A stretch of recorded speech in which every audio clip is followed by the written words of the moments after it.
جب رمضان المبارک کا مہینہ شروع ہوتا تو نبی کریم صلی اللہ علیہ وسلم خود بھی اور صحابہ کرام کو بھی ایک دعا تلقین فرماتے۔ وہ دعا یہ ہے کہ اللہم سلمنی لرمضان وسلم رمضان علی وسلم لی متقبلا، کہ اللہ رمضان المبارک کو ہمارے لیے سلامتی والا بنا دے اور ہمیں بھی صحت اور تندرستی عطا فرما دے رمضان المبارک کے لیے، اور رمضان کا مہینہ ہمارے لیے مقبول بھی بنا دے۔ اصل چیز قبولیت ہوتی ہے کہ رمضان المبارک کا مہینہ مل جائے اور انسان کو تندرستی نہ ملے، روزے نہ رکھ سکے، تراویح نہ پڑھ سکے، یہ بھی بد نصیبی کی بات ہے۔ اور اسی طرح انسان کو تندرستی بھی ہو، سارے اسباب موجود ہوں، لیکن رمضان کی عبادات نصیب نہ ہو سکیں، یہ بھی بد نصیبی کی بات ہے۔ اگر کسی انسان کو یہ ساری چیزیں حاصل ہوں، روزے بھی رکھ رہا ہے، تراویح کا اہتمام بھی کر رہا ہے، باقی اعمال صالحہ بھی کر رہا ہے، اور اللہ کے ہاں اس کا کوئی عمل مقبول نہیں ہے، اللہ تعالیٰ قبول نہیں فرما رہے، تو پھر بھی کوئی فائدہ نہیں ہے۔ اس لیے اللہ کے نبی صلی اللہ علیہ وسلم رمضان المبارک قبولیت والا مانگ رہے ہیں، تو اس لیے ہمیں رمضان المبارک کے مہینے کی قدر کرتے ہوئے، اللہ پاک نے تندرستی بھی دی ہے، صحت بھی دی ہے، اور موسم بھی اعتدال کے اوپر ہے، تو اس مہینے کی قدر کریں، اس کی برکات کو حاصل کرنے کی کوشش کریں، اس کی رحمتوں کو حاصل کرنے کی انسان کوشش کرتا رہے۔ شیخ عبد القادر جیلانی رحمۃ اللہ علیہ فرماتے ہیں کہ رمضان کا لفظ ہی، اس کا ایک ایک حرف رمضان المبارک کی صفت کو اور رمضان المبارک کی خوبیوں کو ظاہر کرتا ہے۔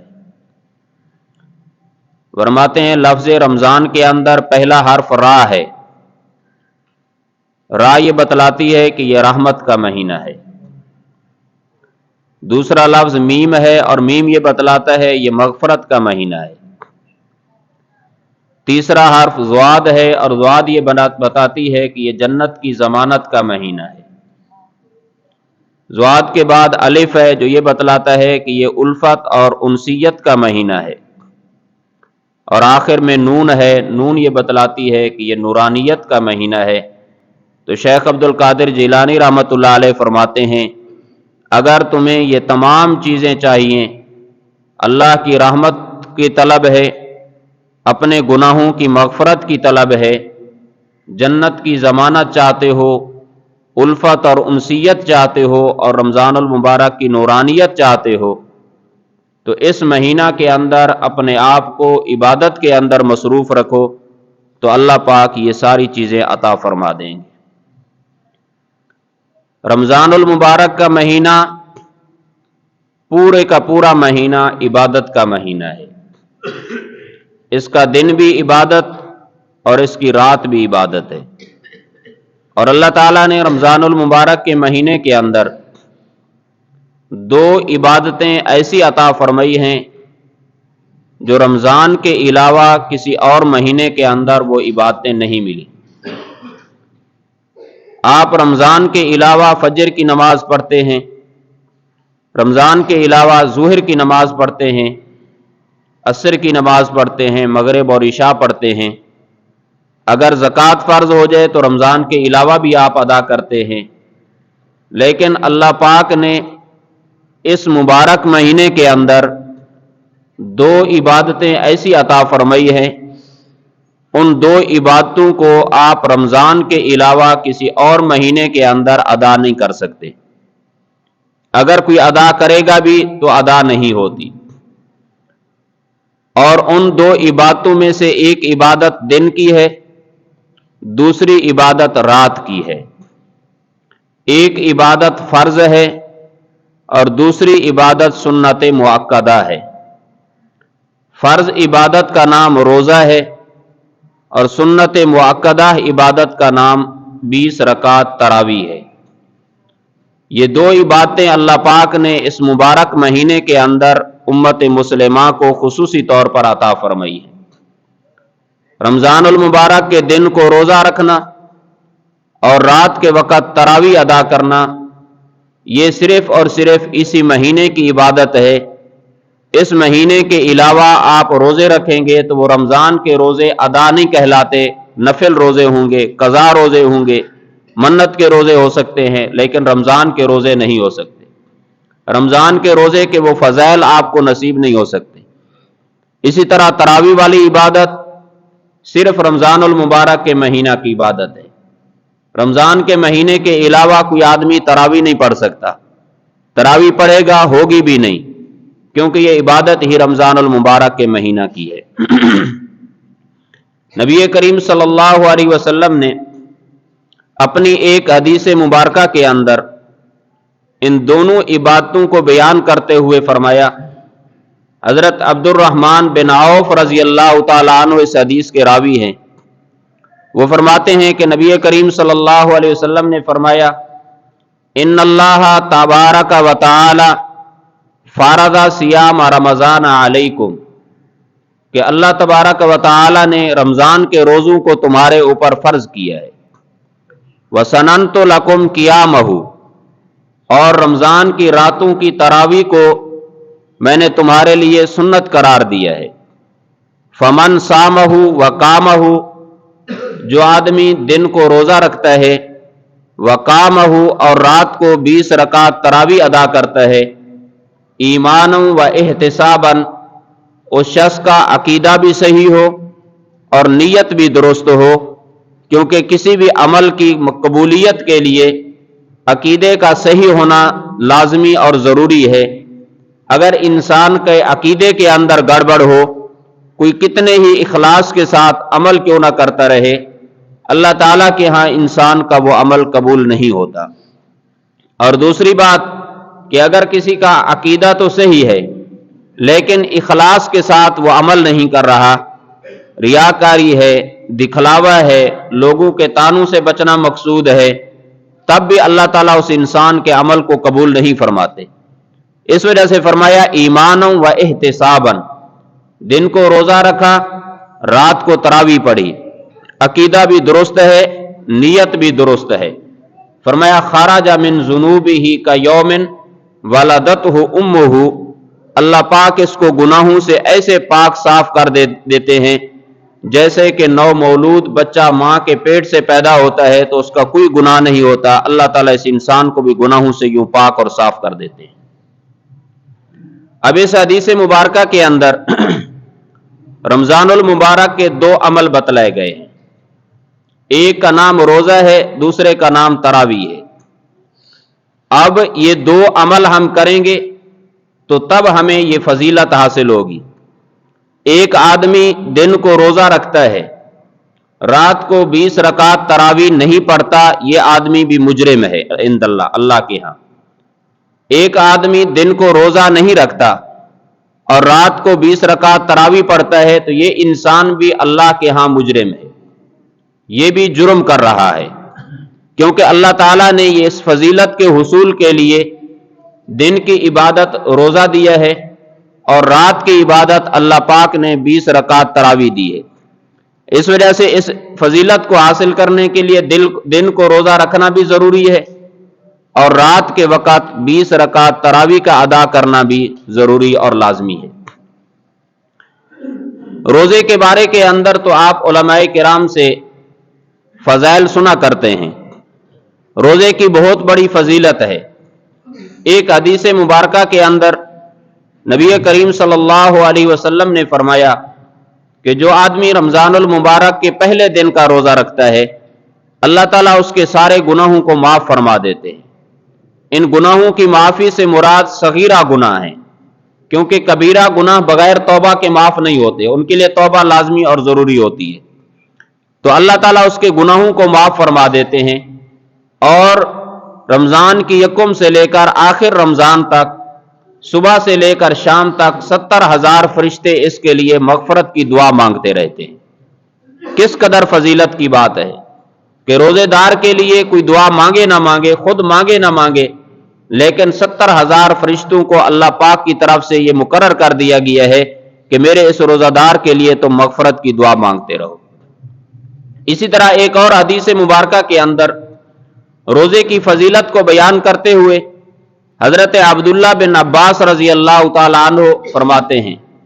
کہ نبی کریم صلی اللہ علیہ وسلم نے فرمایا کہ رمضان المبارک کی آمد کے لیے شروع سال سے لے کر آخر سال تک جنت سجائی جاتی ہے۔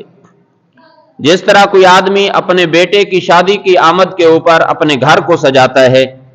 کوئی اپنے پروگرام کے لیے اپنی جگہ کو سجاتا ہے، اللہ تعالیٰ رمضان کی آمد کے لیے شروع سال سے لے کر آخر سال تک، یعنی کہ شوال کے مہینے سے لے کر شعبان کے آخر تک جنت رمضان کی آمد کے لیے سجائی جاتی ہے۔ اور پھر فرمایا کہ جب رمضان المبارک کی پہلی رات ہوتی ہے، جنت اللہ کی بارگاہ کے اندر عرض کرتی ہے کہ یا اللہ، اپنے بندوں میں سے ایسے بندے جو تیری عبادت کر کے میرے اندر داخل ہو سکیں، میرے اندر قیام کرنے کے لیے مقرر فرما دیجئے۔ اور ادھر سے جنت کی حوریں بھی اللہ تعالیٰ سے یوں دعا کرتی ہیں کہ یا اللہ، اپنے بندوں میں سے کچھ بندے ہمارے شوہر مقرر فرما دیجئے۔ اب جنت بھی اللہ سے اپنے اندر داخل ہونے کے لیے اب اللہ کے بندے مانگتی ہے، اور جنت کی حوریں بھی اپنے شوہر اللہ تعالیٰ سے مانگتی ہیں۔ تو اللہ کے نبی صلی اللہ علیہ وسلم نے فرمایا کہ جس آدمی نے اس رمضان کے مہینے کے اندر اپنے نفس کو قابو رکھا اور اسی طرح کوئی نشہ آور چیز نہیں پی، کسی مسلمان پر بہتان نہیں لگایا اور کوئی گناہ کبیرہ نہیں کیا، تو فرمایا کہ ایسے آدمی کی ہر رات اللہ پاک جنت کی 100 حوروں سے نکاح کر دیتے ہیں، اور اس کے لیے اللہ تعالیٰ جنت کے اندر ایک ایسا محل تیار کر دیتے ہیں کہ جو سرخ یاقوت سے مزین کیا ہوا بہترین قسم کا ایک خوبصورت محل اللہ کی طرف سے بنا دیا جاتا ہے۔ اور آگے کیا وعید فرمائی؟ فرمایا کہ جس انسان نے رمضان کے مہینے کے اندر اپنے نفس کو قابو نہیں رکھا، یا کسی مسلمان کے اوپر تہمت لگئی، یا اسی طرح اس نے کوئی نشہ آور چیز پی، یا کسی قسم کا کوئی گناہ کبیرہ کیا ہے، تو فرمایا اللہ تعالیٰ ایسے انسان کے سارے سال کے نیک اعمال ختم کر دیتے ہیں۔ میرے بھائیو، یہ دستور خداوندی ہے، اور یہ عقل میں بھی آنے والی بات ہے کہ جہاں پر جس جگہ کی فضیلت زیادہ ہوتی ہے، جس جگہ کے اوپر کسی عمل کے کرنے کے اوپر نیکیاں زیادہ ملتی ہیں، وہیں پر اگر کوئی انسان کوئی گناہ کا عمل کرتا ہے تو اس کی سزا بھی سخت ہوا کرتی ہے۔ مثال کے طور پر ایک انسان ہے جو باہر کھڑے ہو کر گالی نکالتا ہے، دوسرا انسان ہے کہ مسجد میں کھڑا ہو کر گالی نکالتا ہے، تیسرا انسان ہے جو بیت اللہ میں کھڑے ہو کر گالی نکالتا ہے۔ آپ دیکھیں ان تینوں کے گناہ کے اندر فرق ہوگا۔ باہر والے کا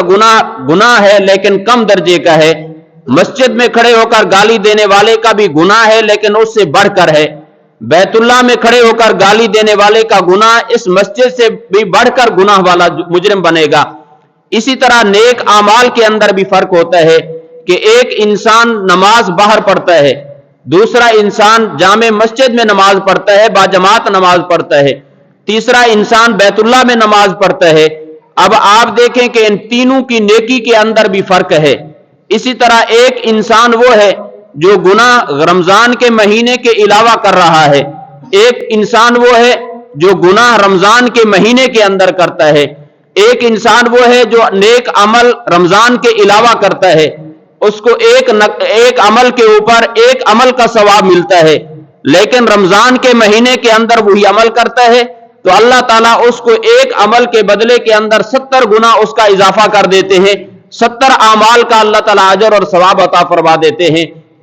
ایک انسان رمضان کے علاوہ نفل نماز پڑھتا ہے، اس کو نفل کا ہی ثواب ملے گا، اور دوسرا انسان رمضان کے مہینے کے اندر نفل پڑھتا ہے، اللہ کا کرم یہ ہو جاتا ہے وہ پڑھ تو نفل رہا ہوتا ہے لیکن اللہ تعالیٰ اجر اور ثواب اس کو فرض کے برابر عطا فرماتے ہیں۔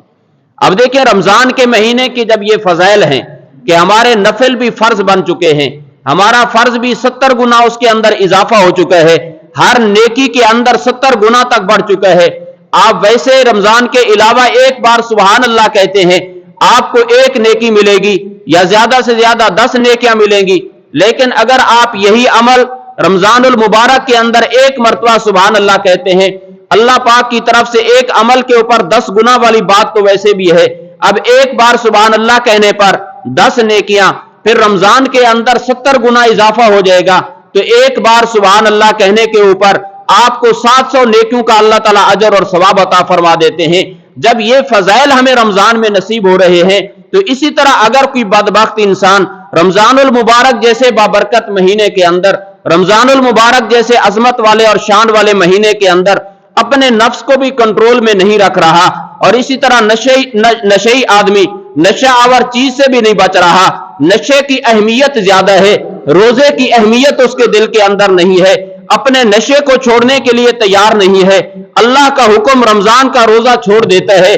کہ میرے نشے کے اندر خلل واقع ہو جائے گا،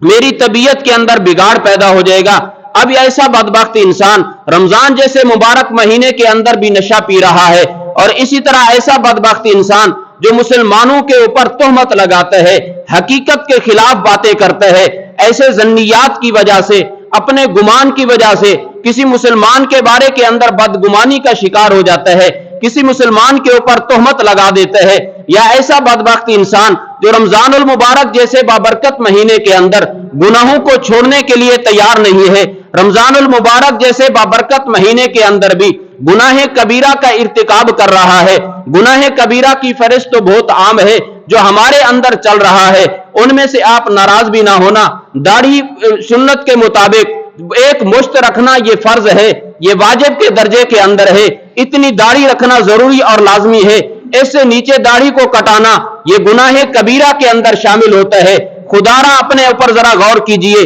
کہ ہم رمضان المبارک جیسے بابرکت مہینے کے اندر بھی داڑھی کو کٹوا رہے ہوتے ہیں، اس سنت کو نالیوں کے اندر بہا رہے ہوتے ہیں، اس گناہ کبیرہ کا ارتکاب کر رہے ہوتے ہیں۔ اسی طرح کسی نامحرم عورت کو دیکھنا یہ اگرچہ صغیرہ گناہ ہے، لیکن اصرار کے ساتھ دیکھنا، بار بار دیکھنا، یہ اگر صغیرہ گناہ کے اوپر اصرار کیا جائے وہ کبیرہ گناہ بن جایا کرتا ہے۔ جس طرح نامحرم عورت کو چلتے پھرتے دیکھنا گناہ ہے، اسی طرح نامحرم عورت کی تصویر کو دیکھنا یہ بھی گناہ ہے۔ آج ہمارے نوجوانوں کے ہاتھوں کے اندر موبائل آ چکا، اس کے اندر ہم فیس بک کے اوپر اپنا وقت گزارنے کے لیے، اپنے روزے کا وقت گزارنے کے لیے فیس بک اور یوٹیوب کے اوپر اپنے وقت کو برباد کرتے رہتے ہیں، کتنی نامحرم عورتوں کی تصویریں دیکھ رہے ہوتے ہیں۔ اسی طرح جھوٹ بولنا گناہ کبیرہ ہے، کسی مسلمان کی غیبت کرنا گناہ کبیرہ ہے، یہ کتنے گناہ کبیرہ ہیں کہ ہم رمضان المبارک جیسے بابرکت مہینے کے اندر بھی اپنے گناہوں کو چھوڑنے کے لیے تیار نہیں ہے۔ تو اس وجہ سے اللہ کے نبی کا فرمان آ گیا کہ جس آدمی نے رمضان المبارک کے مہینے میں ان 4 کاموں میں سے کسی کام کو کیا، اپنے نفس کو قابو میں نہیں رکھا، کسی مسلمان کے اوپر تہمت لگئی، نشہ بھی پیتا رہا، گناہ کبیرہ میں بھی مبتلا رہا، اللہ تعالیٰ اس کے سارے سال کے نیک اعمال کو ضائع اور برباد کر دیتے ہیں۔ دیکھیں رمضان المبارک کتنی بابرکت والا ہے، اور ہم اس سے کس قدر غفلت کے اندر زندگی گزار رہے ہیں کہ اتنی برکات اور رحمتوں کا نزول، اتنی برکت والا مہینہ، اور ہم اس سے اس قدر غافل ہیں۔ اور اسی طرح رمضان المبارک کی ایک عبادت جس کا نام روزہ ہے، وہ تو یہ عبادت ہے، اس کے یہ فضائل ہیں، اس کا چھوڑنا اور اس سے غفلت اس قدر وعید کا باعث ہے۔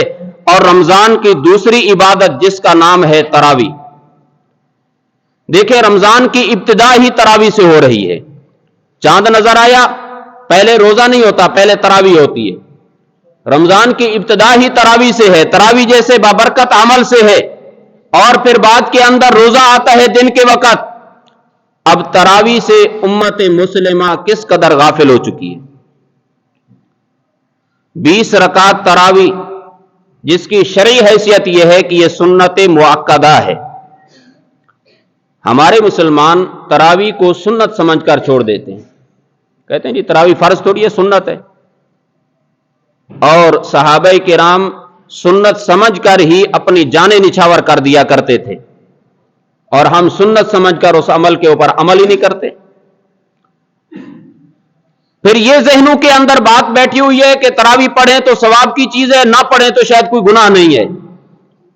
یہ بہت بڑا شیطانی دھوکہ ہے۔